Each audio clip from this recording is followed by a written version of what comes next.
we've got the same cells. They're connected in series. It's 1,5 each, so we know that the EMF of the entire battery would be 4,5 volts. They then go on to tell me that when I close the switch, which I've done already, the voltmeter across the terminals, now where is it? If it was between peach and pale blue, it would be between peach and pale blue, it would be between peach and pale blue, it would be between peach and pale blue. So this voltmeter measures a whole lot of different voltmeter readings, and I'm going to make it 4,09. And my ammeter is 0,082. And what is the effective resistance of the whole thing? Well, the only thing in this circuit is this parallel arrangement. So I'm going to simply say that resistance is equal to potential difference divided by current, and the potential difference is 4,09, and the current strength is 0,082. And so you land up with about, it's 49,87 ohms. I'm going to approximate that to 50. You didn't have to, but it does turn out a whole lot easier as the rest goes on. But you can carry on with 49,87. Now it says, what is the effective resistance, what is the resistance of each resistor? Well, if they're the same, I can say that they are each x, and then I can say 1 over x plus 1 over 2x, because it's x plus x over here, is equal to 1 over, if you now like, 49,87, or if you want to, you can just go for 50. And then when I resolve that, I land up with 3 over 2x, because my lowest common denominator is 2x. If I put a 2 there, that becomes a 2, it becomes 3x, is equal to 1 over 50. And therefore 2x is equal to 150, and x is therefore equal to 75 ohms. If you had used the 49,87, you would have got 74, something ohms. It's fine. Either way is fine. That's in ohms. It's not looking very good though. Okay, so you've got 75, 75, and 75. What is the EMF of the battery? That was easy. We did that long ago. It's 4,5 volts. And then finally, they want to know what is the average internal resistance of each of the cells of the battery. So what we need to do is we need to work out what is the total internal resistance of that battery. And the internal resistance is going to be equal to the lost volts divided by the series current. And the lost volts is going to be 4,5 minus 4,09. And that turns out to be equal to 0,41. And divide that by my series current, and my series current is 0,082. And I find that the internal resistance of the entire battery is 5 ohms. And then I'm able to say each, I need to take 5 and divide it by 3, and I land up with 1,67. This is a bit of a neater version of that.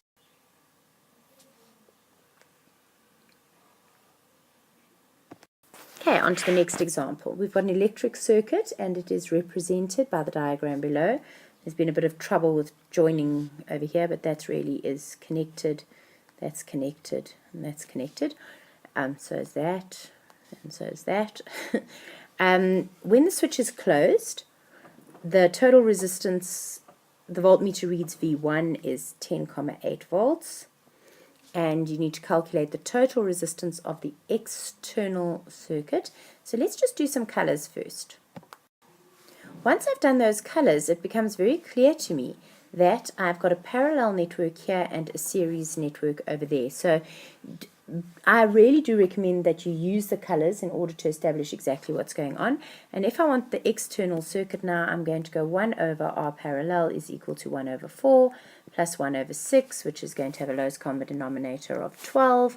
And I land up with 3, I think it turns out to be 5 over 12. And therefore R parallel turns out to be equal to 2,4 ohms, because I flipped it, so it's 12 divided by 5, and then I'm going to say they want the total resistance of the external circuit, so it's 2,4 plus the 3 of the series over here, and that is equal to 5,6 ohms. Then they would like to calculate the reading on the ammeter. The ammeter is on the main branch, all right? It's not part of this parallel network. It's on the main branch.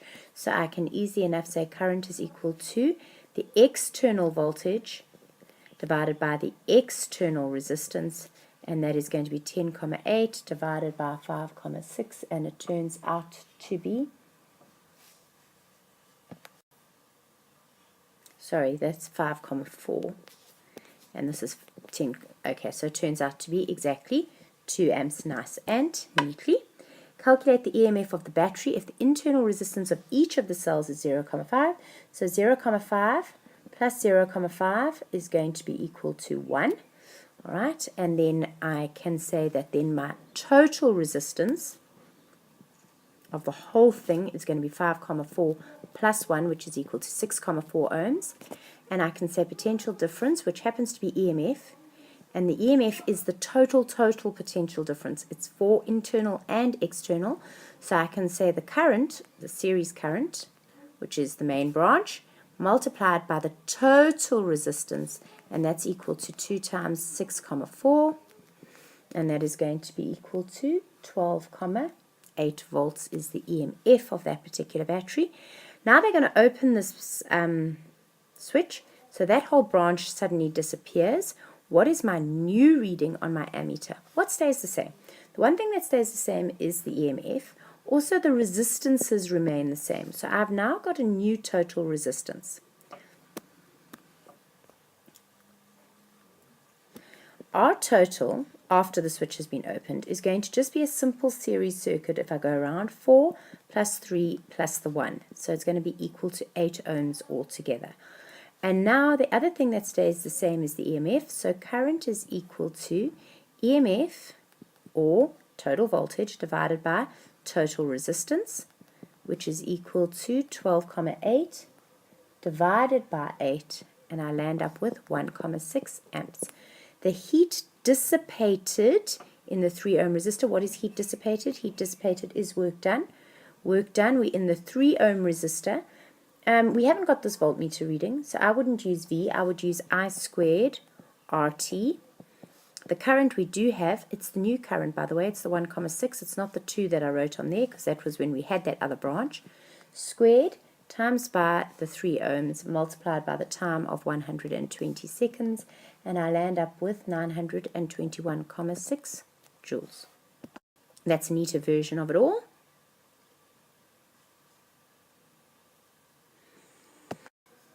Alright, taking a look at this circuit over here. In the circuit represented below, the battery has an internal resistance of R and an EMF of 12 volts, and this voltmeter is going to read 4 volts over there. Calculate the resistance of the external circuit only, so we go 1 over R parallel is equal to 1 over 6 plus 1 over 6.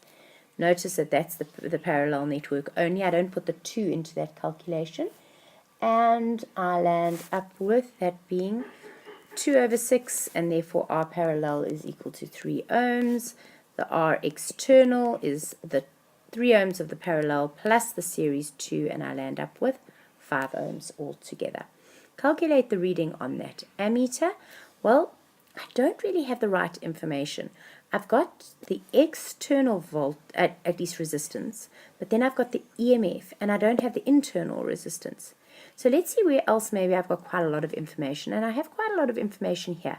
If I were to get an ammeter reading there, you need to agree that it is exactly the same as that ammeter reading over there. So I am going to simply say I is equal to V over R. I'm going to use the 4 volts and the 2 ohms, and I'm going to get 2 amps on the main branch of the circuit. So that's what that ammeter reading is going to read. Now it wants you to calculate the internal resistance. So what I'm going to do is I'm going to say, what is the total resistance? I've got the external resistance. Let me see what the total resistance is. And the total resistance is equal to the EMF divided by the series current. And I'm therefore able to go my EMF is 12. And my series current is 2, so I get 6 ohms altogether. 5 of them come from the outside, so the internal resistance is going to be 6 minus 5, which is equal to 1 ohm. And now it wants the energy transferred to the 2 ohm resistor in 2 minutes. What have I got about this 2 ohm resistor? Maybe I stuffed up that. I definitely know its potential difference. I definitely know its resistance. So I would rather use work done is equal to V squared T over R. And that's going to be 4 squared. 2 minutes is 120 seconds. The resistance of the 2 ohm resistor is 2, and I get 960 joules. That's a slightly neater version of it all.